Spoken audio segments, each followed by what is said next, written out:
My name is Brenden. I am the project manager for this thing you're looking at right now. This is a field trip experience that is primarily catered towards 4th through 6th graders. We take a whole class and we have them come on in. It's a free field trip, so the only thing they have to do is figure out a way how to get here. And then once they come, we bring them up here. We get usually 2 groups a day, except for Friday, because it's a volunteer docent-led experience, and so it's hard to find volunteers that want to give up a Friday afternoon. So we have 2 groups a day, and since we do take a whole class, typically the size is around 30 students, sometimes more, sometimes less. But we have designed everything here to augment the California and state 4th through 6th grade standards. And then of course we throw in some other stuff to be outliers, and we also try to make it as scalable as possible. So I'm going to show you guys around, and you guys get to experience the day in the life of a 5th grader coming to visit here. And so we could have you guys try a few of these things, and I'll show you how a few of these things work. And also, if you have any questions anytime, please feel free to ask me. Before we get started, I'll just kind of give you a little bit of interesting info about the background of this program. This originally was a supersonic wind tunnel. So this is the 6x6 supersonic wind tunnel, which I found a history book and read up on it a little bit, and I learned that this is considered to be one of the first large-scale supersonic wind tunnels ever made. It was actually started construction in the 30s and went up online not too long after that. And during its heyday, we could get it up to Mach 2. So Mach being, of course, the speed of sound, so Mach 1 is about 750 miles per hour. So we got it up to about 1,500. Do you want to go inside when it's going 1,500 miles per hour? No? It'd be fun. You could like fly for a second. You'd be like Superman, right? Can you demonstrate for us? And then you go all the way back into the fan. Exactly. Then you get to the turbine that makes it go that fast. So you probably don't want to be in there when it's going that fast. Plus, this thing used about as much power as the city of Palo Alto. So kind of takes a lot of energy to get going up that fast. So this was up and running for a long time. We did a lot of really cool research. We were kind of studying the transonic flow, which is, you know, that awkward in-between area between subsonic and supersonic flight. Because we knew subsonic was stable, we knew supersonic was stable, but 0.8 to 1.2, we thought things could get a little sloppy in there. So that's kind of what this guy was looking at. And where you're standing, we had the laser. Was a laser, but before that was a light mount. And then in here we have a giant mirror, and on the other side we have a giant mirror. And this is something called if I can undo this.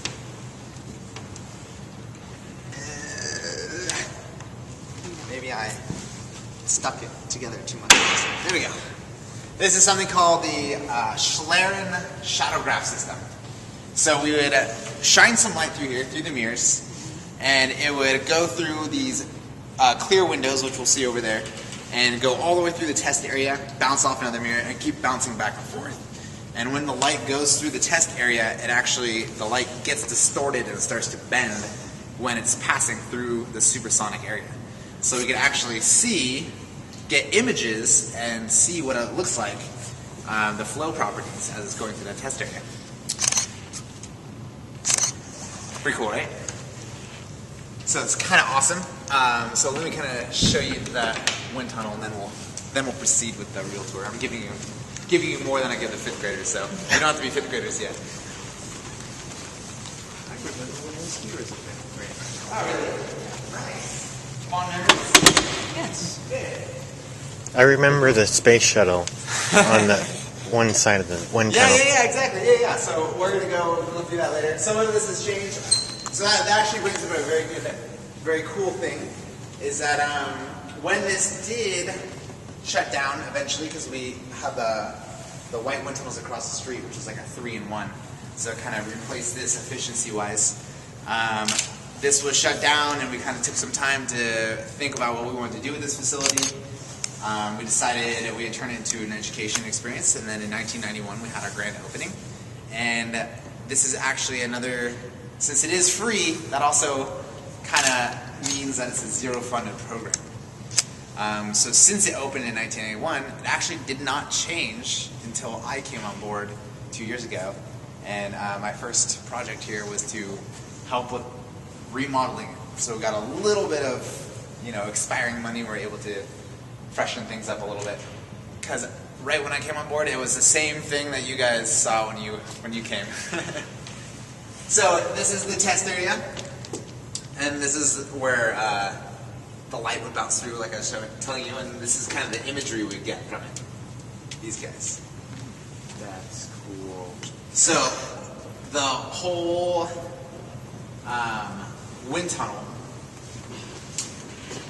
we have like some doors over there that we'll be passing through. But above us, you could see, was a crane. And so over there, kind of by the mirror, the floor would actually open up. And so that's where we'd bring our wind tunnel models in. We'd bring them in there and put them on this thing. So it was kind of a very, very cool piece of equipment. And now we get to teach people about it. And I like this part too. This is the original control panel for it. So you can see it's all analog, gauges, dials, switches, no computers. So this was pretty cool stuff they were doing without all the cool technology we have nowadays. So do you guys want to know anything about the wind tunnel itself before we put on our little 5th grader caps and pretend like we're 5th grade again? So this is actually part of the wind tunnel. Yep, this is the actual test area you're looking at. We name a wind tunnel by the size of the test section because this is where the wind flows the fastest. And so this is where we put our models. So this is the 6x6. So this area is 6 feet wide, 6 feet tall. And this is where the wind would reach speeds of up to Mach 2. So this is where the Mythbusters come to test?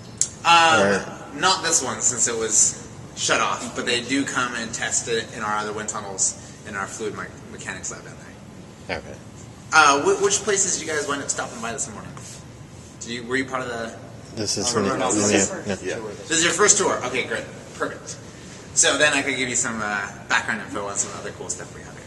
So yeah, the Mythbusters, they didn't use this particular one, but they do come here often, and they do use a lot of our other facilities. So it's pretty cool to see them having fun with our toys, just as much as we have fun with our toys. We share our toys. We play nice, right? Any other questions about the wind tunnel before we move on? No? All right.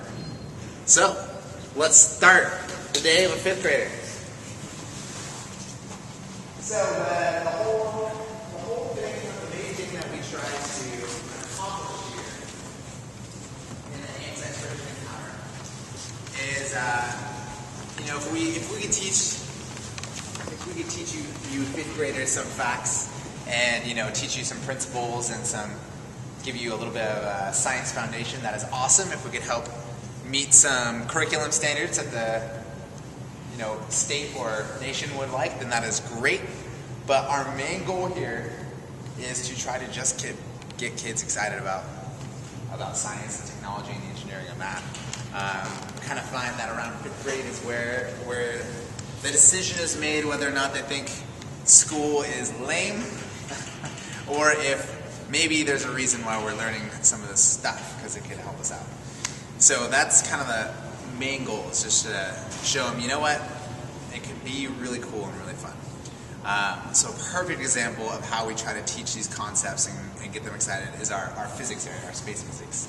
So we try to get like a common story and narrative going for each station to kind of connect the dots. So in this one, we talk about spacecrafts.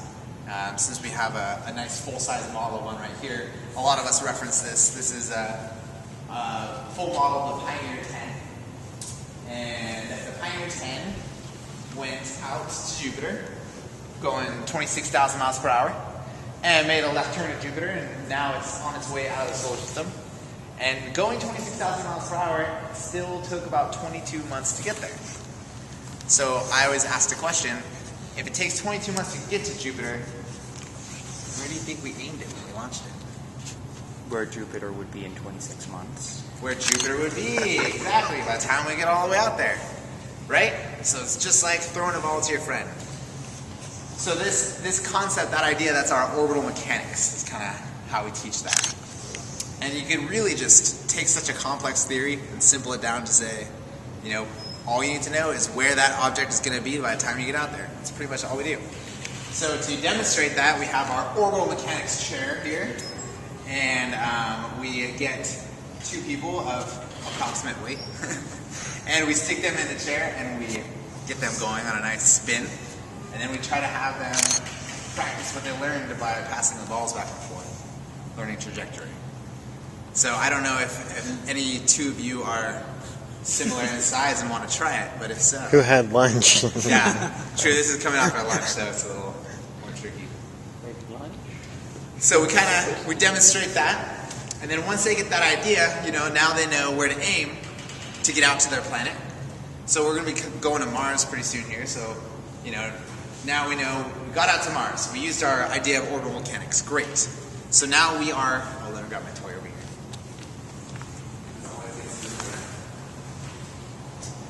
So now we are orbiting Mars. And the ball being our spacecraft.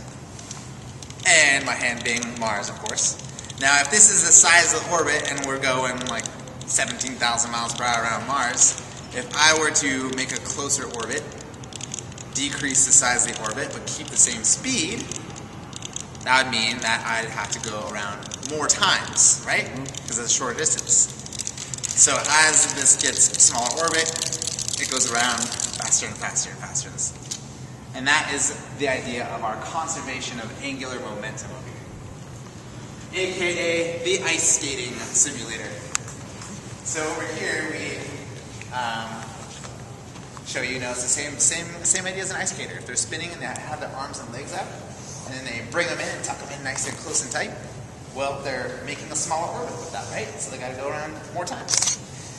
So what we do is we have the kids come up here and they stick their feet against these bars, keep their legs straight, their arms straight, hold on tight, lean back all the way, give them a little spin, maybe less than that, there we go. And then we have them slowly, carefully pull themselves up. There we go. And you get to control your speed. So if you want to slow down, you just lean back. And if you want to speed up again, you just stand up more. So and how do you get off? Yeah. I have them lean back all the way and then I stop up for them. So that's our conservation of angular momentum. Do you want to try it?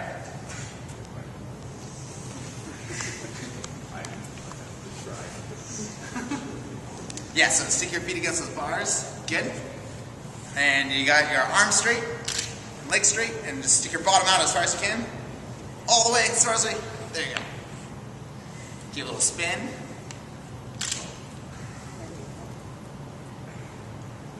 And then if you want to slow down, you just lean all the way back.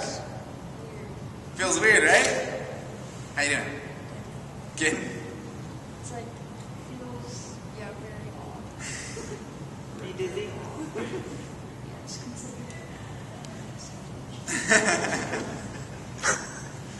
Anyone else want to try this?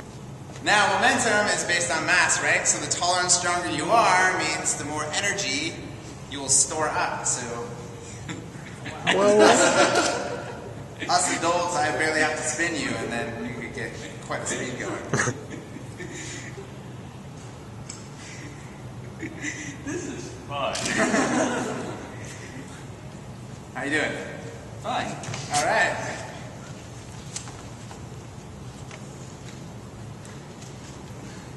Yep.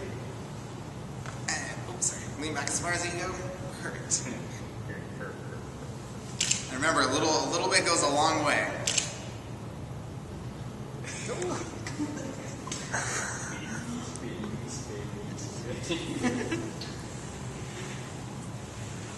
Nicely done.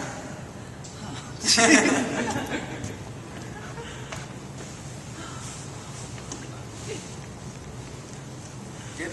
All right. And try to keep your knees straight if you can. Perfect. helps a little bit control how much you pull yourself out.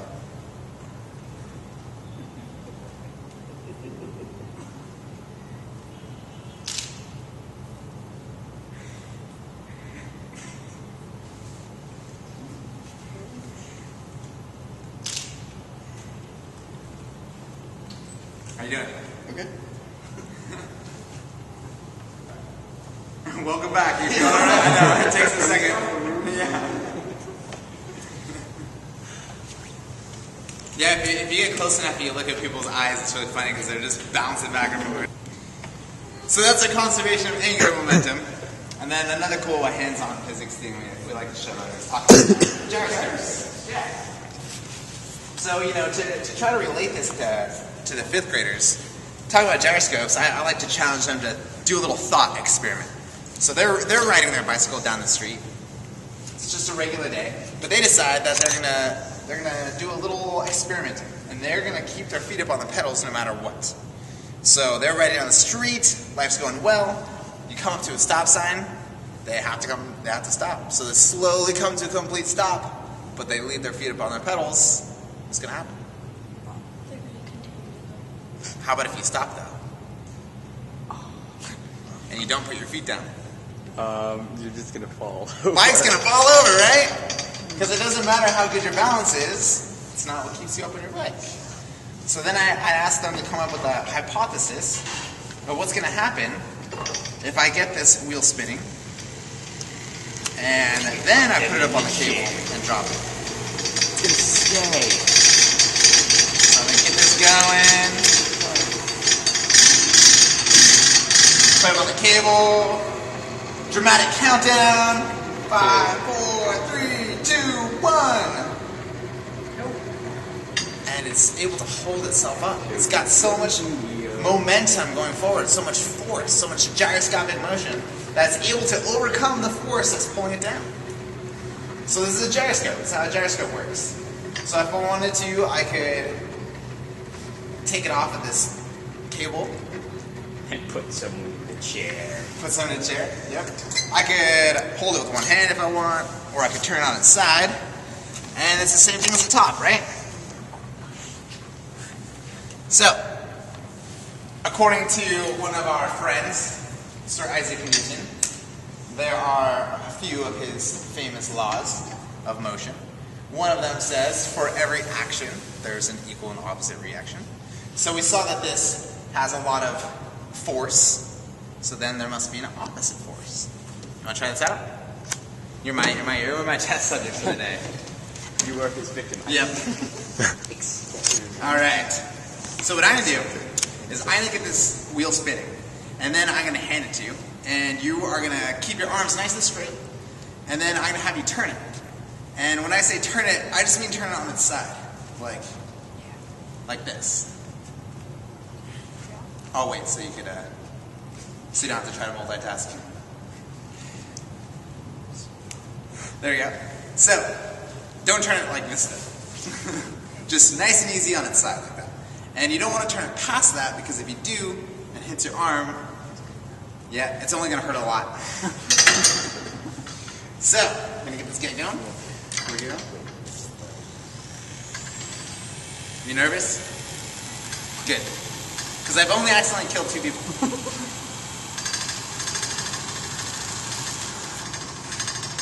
Alright. And arms up. Here we go. And turn it on its side. So I can see the red writing on the wheel is spinning this way. And you, my friend, are turning the opposite way. So Mr. Newton wasn't wrong at all, huh? And turn it on its opposite side. All the way over. There you go. Now here we got drag because of the air, and then these bearings are not the best, so we got some friction. But up in space, there's no drag, and there's not hardly any friction on the bearings. And so what little friction there is, we can make up for it by putting a little motor on there, attached to some solar cells. And by using this gyroscope, this is how we can control our spacecraft. So this is how we... Kind of weird, right? It's like you're holding it and then you start moving. Yeah, it kind of moves you with all that force. So this is how we control our spacecraft like the Hubble telescope and how we aim it around and get all those awesome pictures. Would anyone else like to try this? Sure. All right. We'll do a little bit of a comparison here. We'll use the bigger wheel. See how that works. All right. So with this one gyroscope, you're able to turn yourself back and forth. We're on the x-axis. And then with the second gyroscope, you will go up and down on the y-axis. And then if we have a third gyroscope, we could do the z-axis. So with 3 gyroscopes, we could control our spacecraft in any direction we want.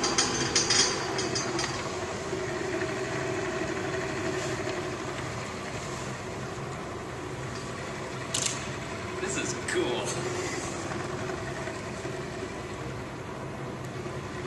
I always like to compare gyroscopes to ice cream because it's impossible to be holding a gyroscope or an ice cream cone and not be smiling or enjoying yourself. It's possible to be holding an ice cream cone for someone else and not be smiling. True. Does it matter the radius from the center that you hold the wheel? So if I'm holding it close in or farther out, is that what you're saying? From the center of the seat, yeah. The center of the seat. That doesn't really have as much as an effect as the mass of the gyroscope. So the more mass of the gyroscope you have, the more of that force you're going to have. Yep. This is my partner in crime that's coming over here, I think. Jonas. He might join us in a little bit, and then you can get his perspective. Because the cool thing about this experience is, since we do divide the groups up, and we have volunteers, and we have some staff sometimes help out, everyone brings their own experiences when we're teaching the kids.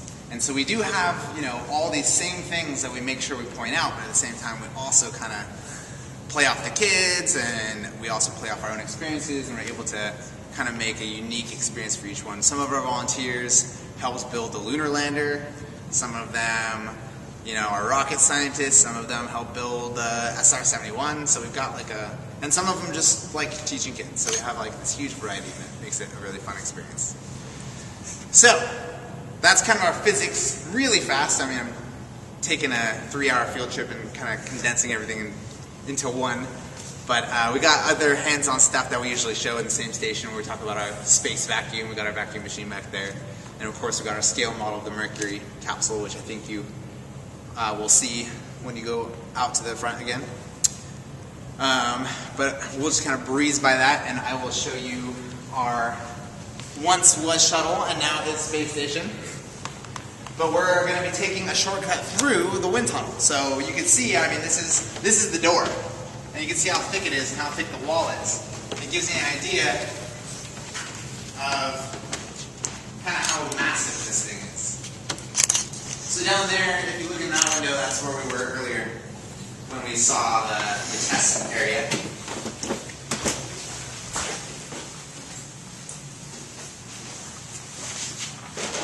I like to tell the kids, all right, now just hold tight here for a few minutes while I close the doors and turn on the wind tunnel. Play that way. This was originally, before we remodeled, this was kind of like modeled off of the little lab cargo area of the space shuttle.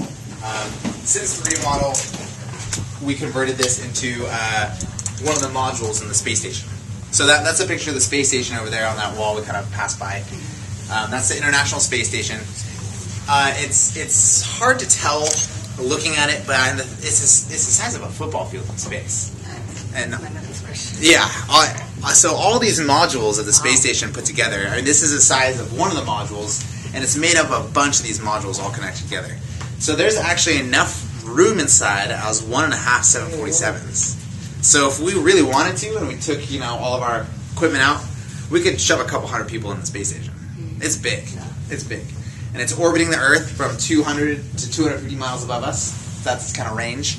And this is the actual view of the Earth from the International Space Station. This is footage that we took. It's not live, and there's a very good reason it's not live. And the reason it's not live is because you have to keep in mind the space station is orbiting the Earth at 17,250 miles per hour. And if that's how fast you're going around the Earth, that means a day for them in space is only 90 minutes. So every 90 minutes they have a sunrise, daytime, sunset, nighttime.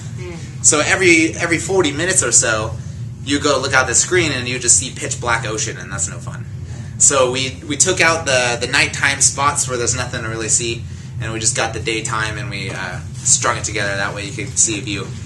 So depending on when you're glancing up, where you go screaming over the ocean and some land, and you might recognize some spots. Now if we brought this down to the level, so using our idea of conservation of angular momentum, right, and the size of the orbit, if we took this down to the level that an airplane flies at, to give you an idea how fast it's going, it could go from Dallas, Texas, across the rest of Texas, across the rest of the United States, across the entire Atlantic Ocean, over to Paris, France, in less than 15 minutes. So that's how fast this thing's going. Gives you a pretty good idea.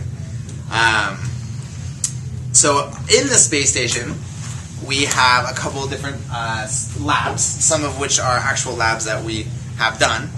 And we have the students come in here and they work together as a team, and some labs are dependent on each other. Here's an engineer lab and they're learning about how they get the power in the space station and the efficiency of solar cells and how to do all that stuff. And then in their lab they also have to do maintenance on all the life support systems, see if we're in the appropriate range. And so they send some of their findings over to the frog biologist who's studying tadpoles and frogs in space. And so they need that information to see how that affects the frogs. And so this is kind of cool how they all work together. And the other interesting thing is each station is catered to certain skill sets. So engineering here, is very math, science oriented. Then we have our medical specialist here. That's kind of more geared toward English language learners. And then our atmospheric monitoring, we have some of the kids who are very into the environment, but they're also kind of still learning reading skills and reading comprehension, stuff like that. So we have a kind of a mix of skill sets. And we provide this information to teachers ahead of time so that they can go and assign a station to a student based on either their interests or what skills they need to develop more. So that kind of makes this area unique. And then this last station down here is actually a communication station. And we have all the information that these kids are discovering on their labs. They're turning this information into our communicator. And our communicator is sitting here, and they've got their headset, and they've got their video screen, and they're talking to Mission Control back down on Earth, and they're relaying the information that's discovered up here so it can help them back it down on Earth. And so since we take one class and divide it up into 4, that means that we have one group here from the same school and another group over at Mission Control. So they're talking back and forth and working together. So they're working together. They're working together as a crew, but they're also working together with the other crews. So it kind of makes it fun. So that's kind of our space station. And the highlight of the space station, I am both happy and sad to admit. You would think it'd be this thing, the cupola window, which gives a beautiful view of the Earth. But the highlight, among the students is, of course, this guy right here. The WCS, the Waste Collection System, also known as the space toilet. Yeah. Yeah. So I can tell you, hours of space toilet stories and research, and some of the ridiculous things that we've done over the years. Everything from, testing to see if it would work and making a robot that could actually go poop called RoboButt. Not making this up.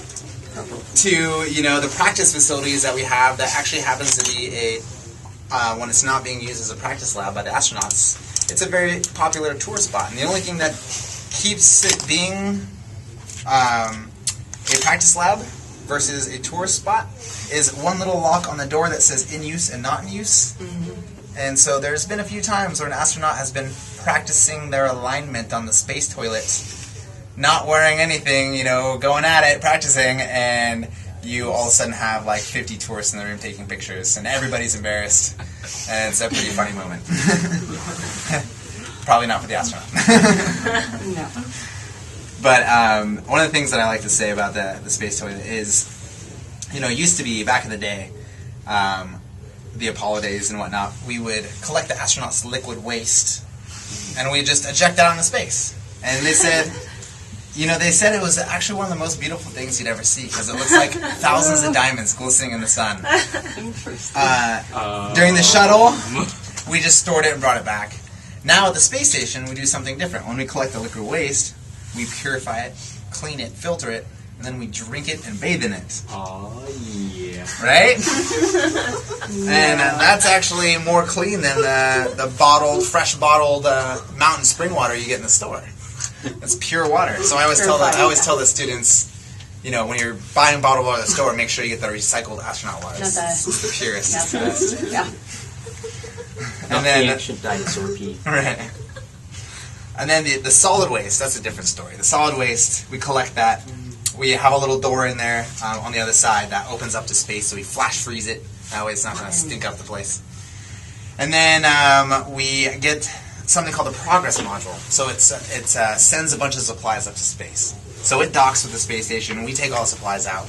Progress Module is not reusable. So we stick all the solid waste in the Progress Module, and then we eject it. We just let it go into the Earth's atmosphere. And then it burns up. And you know what it looked like if you see it burning up in the Earth's atmosphere? Do you have a picture? It looks like a shooting star. So next time you wish on a shooting star, it's probably just a bunch of poo. True story. Thank you for ruining my You're childhood. welcome. You're welcome. So that is the space toilet. Well, this is the don't look at the man behind the smoke and mirrors little dividing wall there. So then coming back in here is our mission control. Sorry, I did not fully have a chance to clean that back to this point. So it's a little disastrous. So our mission control area, NASA being the largest of all the NASA research bases, we do a lot of cool research here, and the mission control that controls all the astronauts, you know, when they go to space, that's Houston, Texas. But we have our own mission control here, and we control some unmanned missions. So some of the things that we have done, there was a picture of the satellite, or not satellite, the spacecraft on the door you came in on downstairs. If you happen to notice that, that is one of our spaceships. That's called Kepler. And Kepler, you may have heard, because it's been in the news a lot recently. Kepler is the one that's finding all these Earth-like planets, and finding planets that have two suns, like Tatooine from Star Wars. So that's our spacecraft that we operate and run and control and collect information from here. So anytime you hear on the news that we discovered a brand new Earth-like planet right here in the Milky Way, now you can say you were here where we got that information. So some of the other missions we do, and it's hard to tell because these are models, but I mean, like this thing is about the size of a SUV, a car. It's pretty big. It's called Laddie. And then that one is called L-Cross, and the white part of that is about the size of a small school bus. So some of our spacecraft are pretty big. L-Cross was a very famous mission we did back in 2009. Kind of put us on the map for our small spaceships that we control. Our center director likes to joke around that we, to date, in the entire history of humankind, we're the only ones that have ever bombed the moon. Oh. So he's sometimes, depending on where he says that, might get in trouble. So what we did is that bottom part, that's actually one of the stages of the rockets. So we got that going about 6,000 miles per hour, and then we flew it to the bottom of a deep, dark crater that's always in the shadows, and it smashed into the bottom of the crater, and it shot up a huge cloud of junk up into the sky, and then that top part of the spacecraft descended into that cloud and was able to collect all the information of what it was that came out of that crater. Because we were on the hunt, we were looking for something. Anyone have a guess what we're looking for? Water. Water! Yep, we're looking for water. So we found ice. We found a bunch of ice. Way more than we ever thought. Thousands of tons. And we found some of the cool stuff. We found methane gas, we found mercury, we found silver. And so once we released those findings and we said, look at this cool mission, look at all the research we did, and it was pretty inexpensive as far as missions go to space. Now, they're like every other country wants to send rovers to the moon and have a lot more satellites around the moon and study up on it because there's some interesting things. So this one is going to go up to the moon next year. This is LADEE. Stands for the Lunar Atmosphere Dust Environment Explorer. Because when I was probably about your age, my science book said the moon does not have an atmosphere, period. Exclamation mark. Smiley face, LOL. And turns out that's not true. It does, actually. It's got a special kind of atmosphere called a surface boundary exosphere, which is actually the most common kind of atmosphere in our solar system. Mercury has it, large asteroids have it, some of the larger gaseous planets, moons, they have them.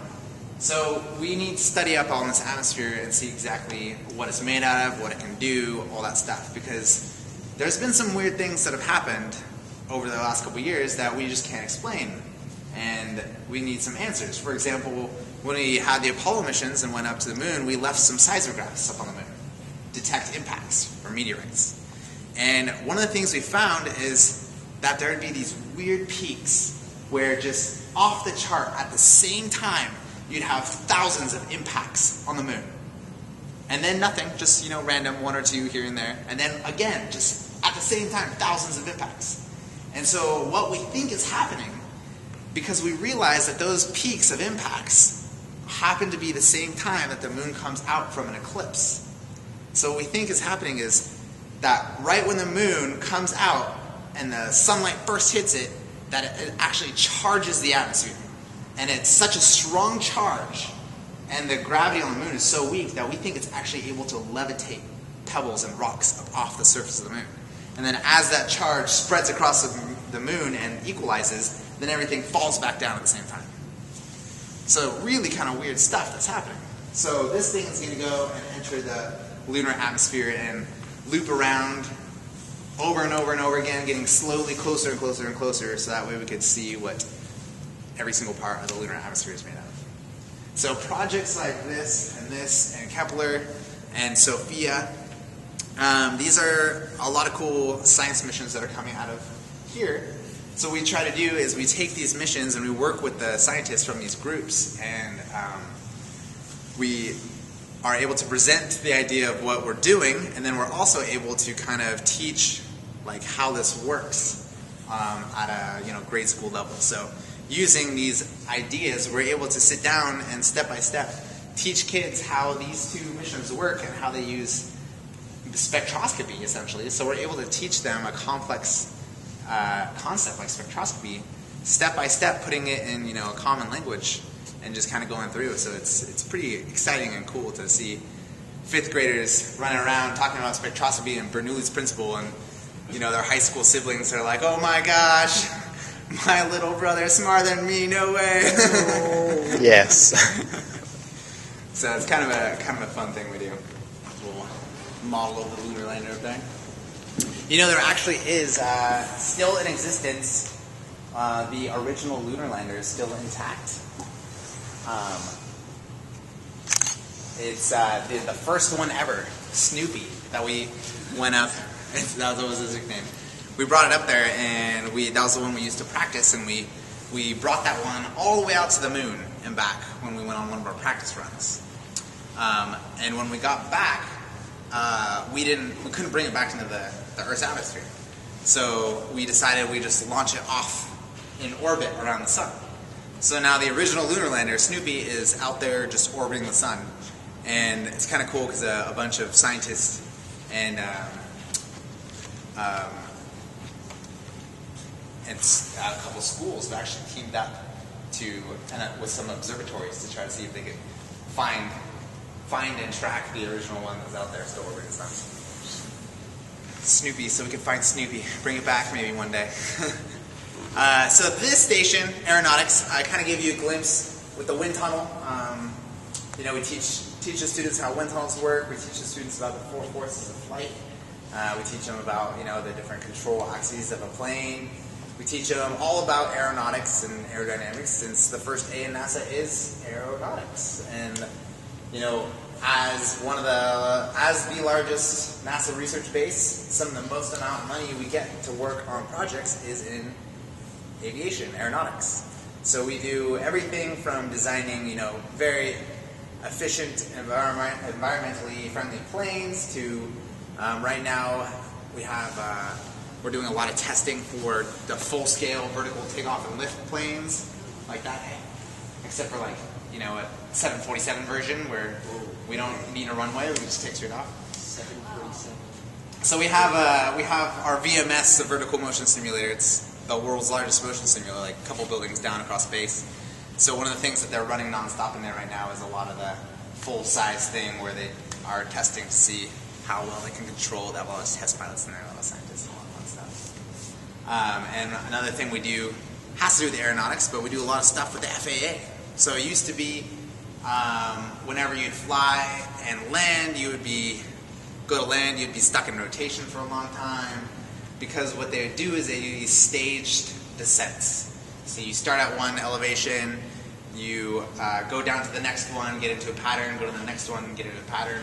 And not only was that wasting a bunch of time, but it's also extremely, like, not fuel efficient at all. So we were able to, you know, work with the FAA to design all new software, tools, and processes. So now we have these, you know, smooth descents and ascents, saving literally billions of dollars in fuel for the aviation. And we're also working with the FAA to handle all the air traffic, because we're working with a very antiquated system. I mean, the air traffic control system we use now is not meant to handle all the planes we have. Every once in a while you hear a few close calls, you know, whatever. Actually, you know what? Let me show you. I have a little quick clip. Little video's worth more words. So this little video right here on the screen, this is going to be 24 hours of air traffic over the U.S. There's a couple cool versions of this. This one is one of the original ones. Welcome to a day in the life of air traffic over the U.S. We start by looking at the air traffic at 7 p.m. East Coast time. You can see that the airspace is populated with aircraft across the country. Before long, the skies gradually begin to clear. Most of the remaining flights are the red-eyes headed east. Watch Memphis and Louisville. Around 4 a.m., FedEx and UPS send out their packages. Then the East Coast wakes up. The wave of traffic works its way west across the time zones. The number of aircraft in the sky peaks at about 5,000. Altogether, there are roughly 40,000 commercial domestic flights per day, providing service to over 2 million passengers. So unfortunately, that video is a couple years old. So it's more than that now. And also, this is just commercial. That doesn't include private flights or military flights. So you're talking about a lot of planes in the sky at once. So one of the things we're doing here is we have these really cool facilities. We have something called our Future Flight Central, and it's a giant air traffic control tower, and all the screens, all the windows, like a real air traffic control tower, are actually screens. And so we could take real airports and real flight traffic data and put it in there, and so we could do an actual simulation of any real airport, and also airports that don't even exist yet.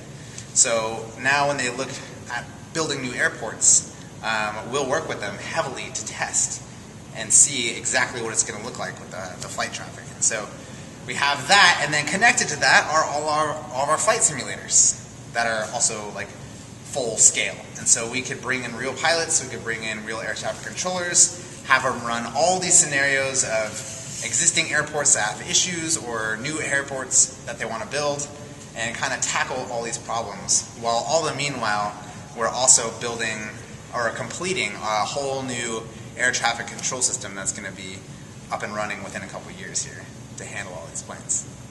So that's kind of the cool stuff we do. And then upon teaching the students about this, we have this computer bank area that we can run various programs on depending on what we're teaching or the grade level or something. So right now I've got an actual air traffic control simulation up here. This is called Smart Skies. And this is a real flight sector. This is Sector 33. This is the real flight sector. This is out in the Central Valley. MOD, that's Modesto. And so what we do is we teach the kids that on these planes you can click the flight number, the flight route, and bring up a little menu, and you have some options to change the route. And then you also can click on the speed, the 600 kts, and bring up a menu to speed.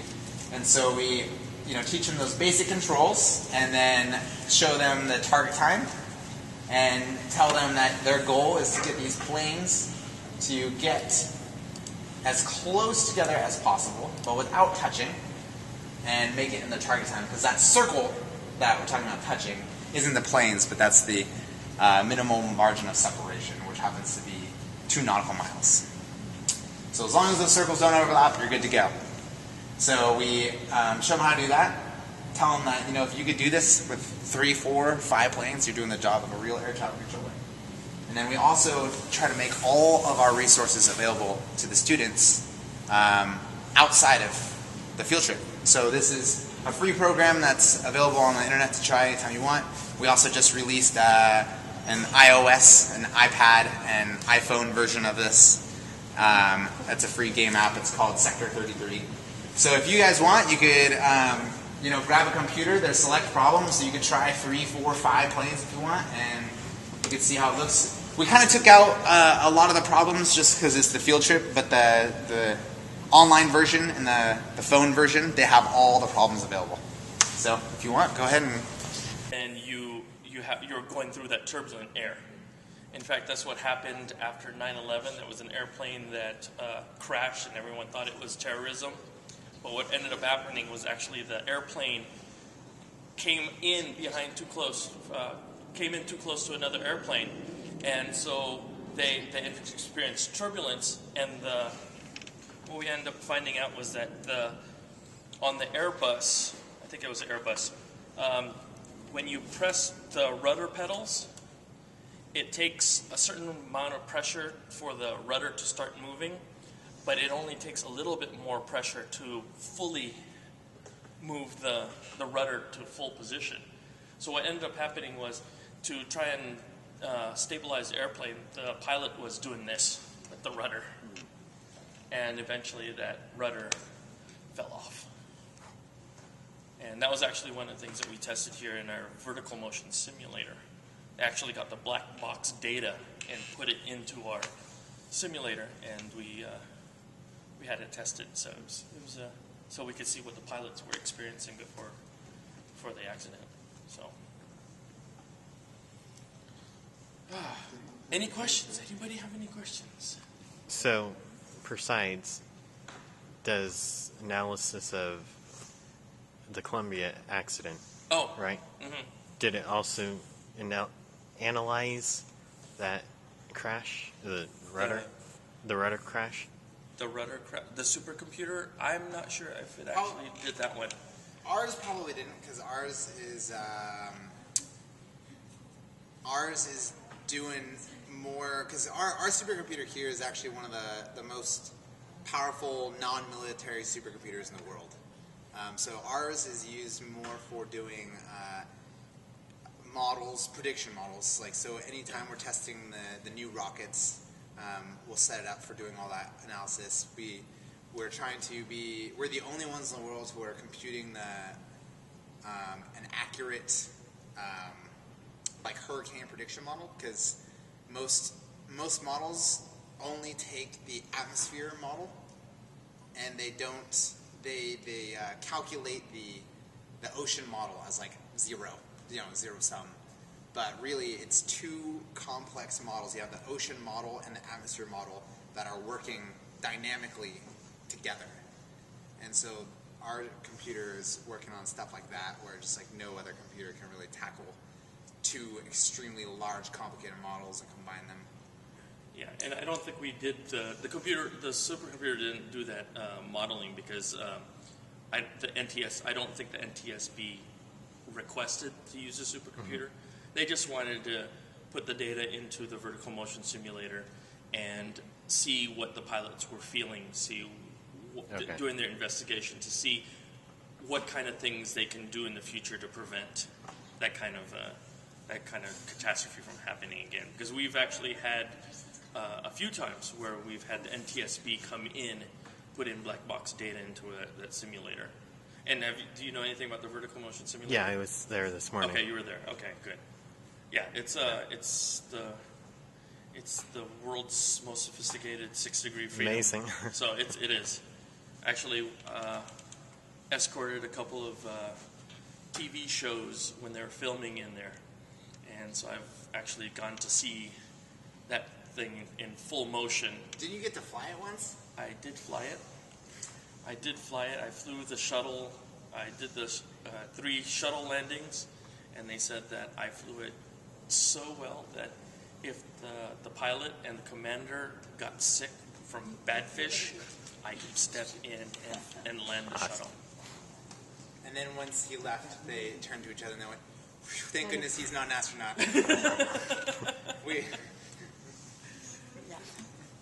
But did they tell you that's part of a whole SimLabs group where they have Future Flight Central, which is the airport control tower simulator. Then they have the CVSRF, which is a 747, a certified 747-400 simulator, and a advanced aircraft a cab where we can basically reconfigure it. If there's new technology, we can take out the stuff we have there and put in new ones. And so you can test new types of technology.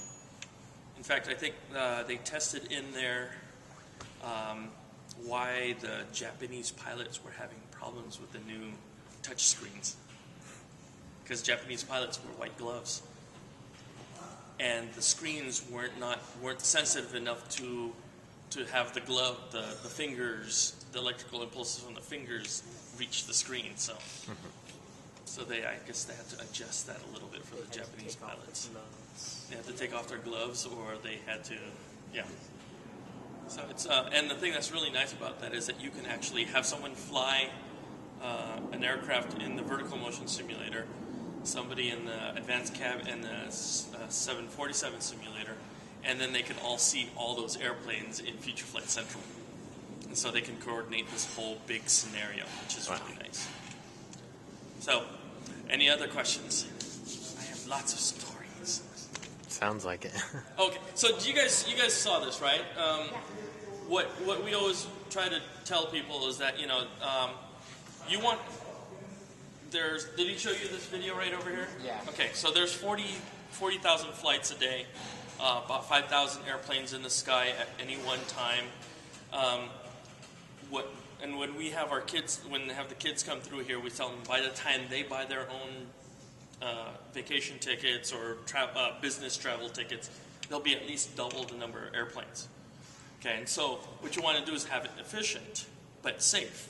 And so what I always tell them is that, okay, so if you're in a class of 30 and your teacher lets you all go, and you guys all rush to the door, what happens? You get a big traffic there, and somebody can be injured because it's not safe, because if somebody is really aggressive to get through. So the teacher says, okay, so to be safe, I'm going to stagger you leaving. So the first person gets out when the bell rings. The second person gets out when, a minute later. The next person a minute later. And the next person a minute later. Then I tell them, okay, so what happens to the 30th person in your class? You're really late. So you can't. So it's the same thing here. You can separate the airplanes, and they will be safe. But if you're not close enough to each other, then you end up having a lot of traffic back up around the airports, and that's one thing we don't want to do. In fact, if you go to our Ames website, www.nasa.gov/Ames. Center, I believe, was it? Centers/Ames. I just type in the search engine Ames, or it's already bookmarked on my thing. There's actually an arrow section. So you saw this video here. We actually have a video on there that's actually even much more processed. And so it shows you the tracks of the airplanes for like this, but a lot clearer.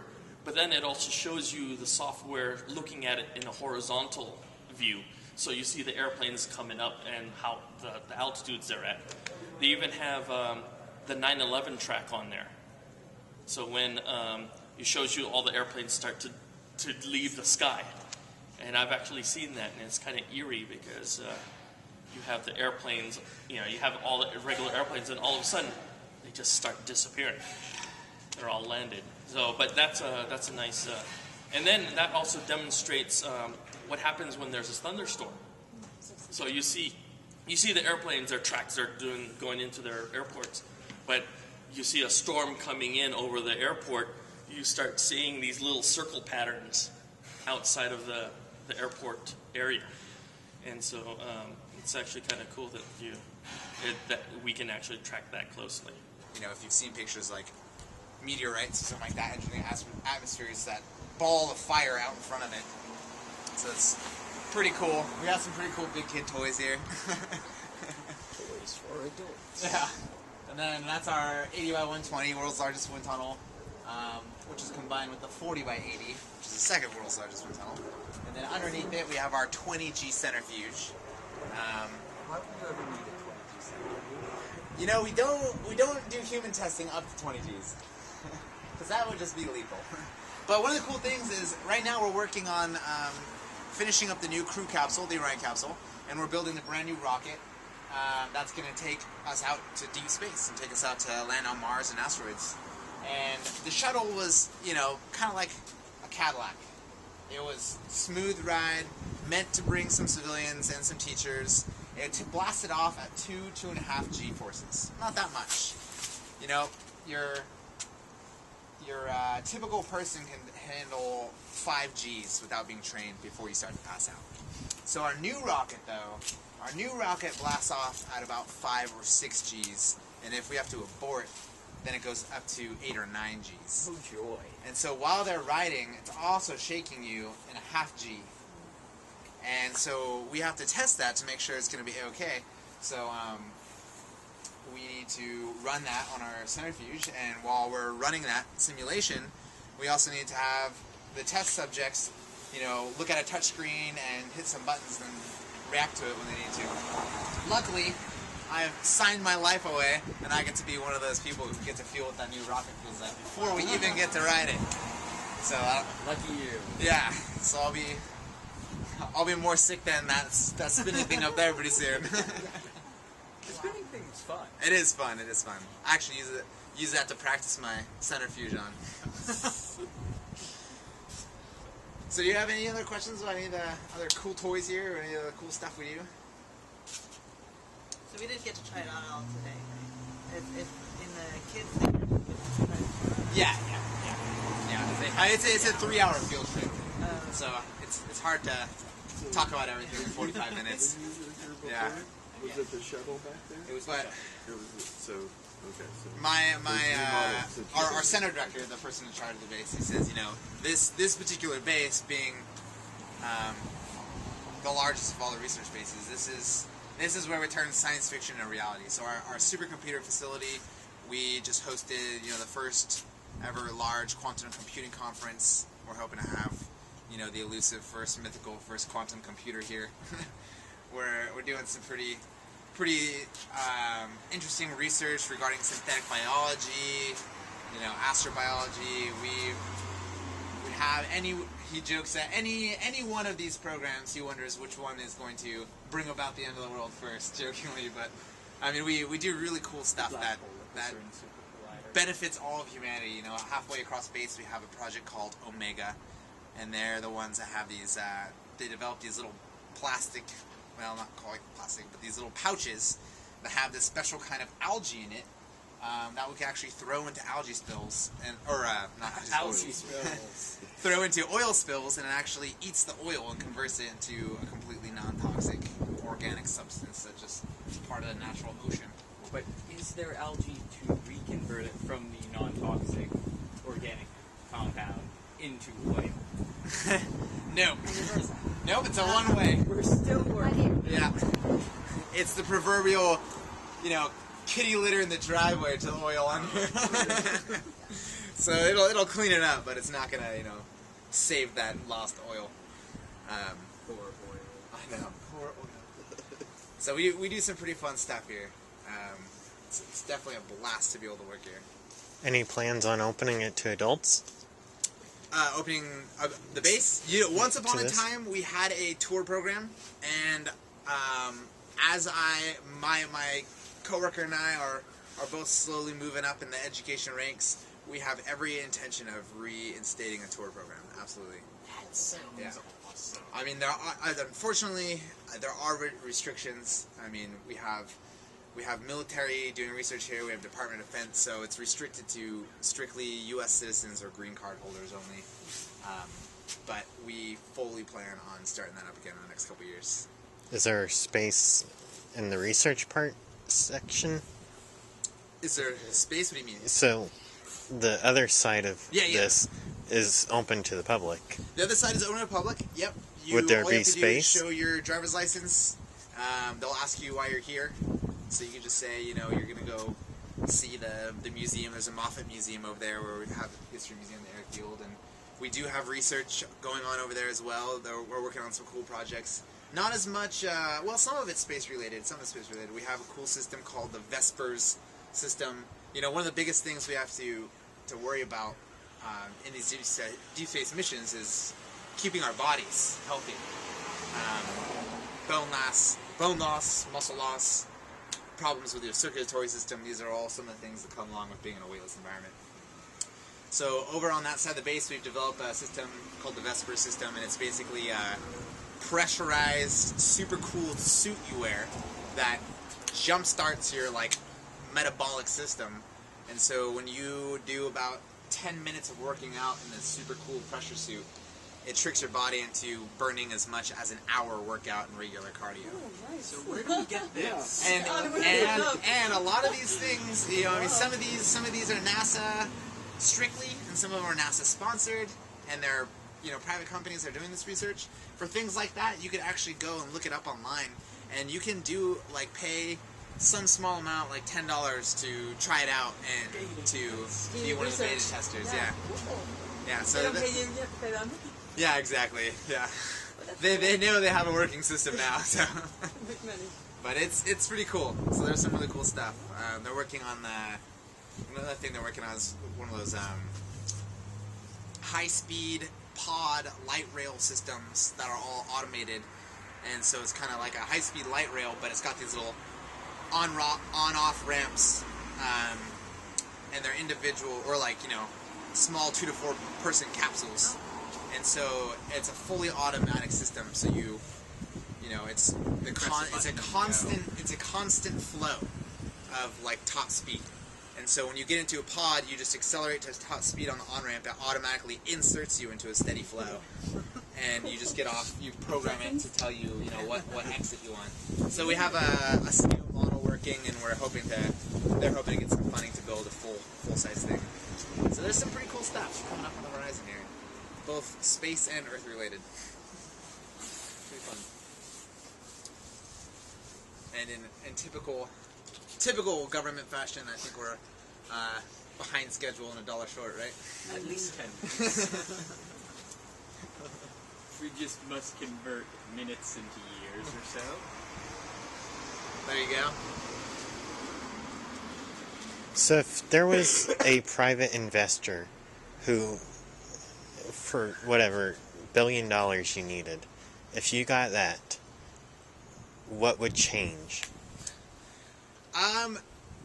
It's such a complicated thing with the government and money, and how you can give money and all that stuff. Unfortunately, there's not really a way to give just NASA $1 billion. It would have to be through some external partnership and collaboration. But if there was a way, a lot could change, because we're operating on a budget that, to give you an example of it's a fraction of a cent of the taxpayers' money that goes to half NASA of budget. 1%. Yeah, exactly. And so, to give you some idea, it costs more money to keep the tents for our military air conditioned out in the deserts than the entire annual operating budget for NASA. So you're spending more money being a taxpayer on air conditioning than you are on our space program.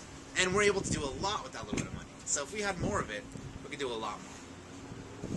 It's the best bang for your buck than anything else. Right.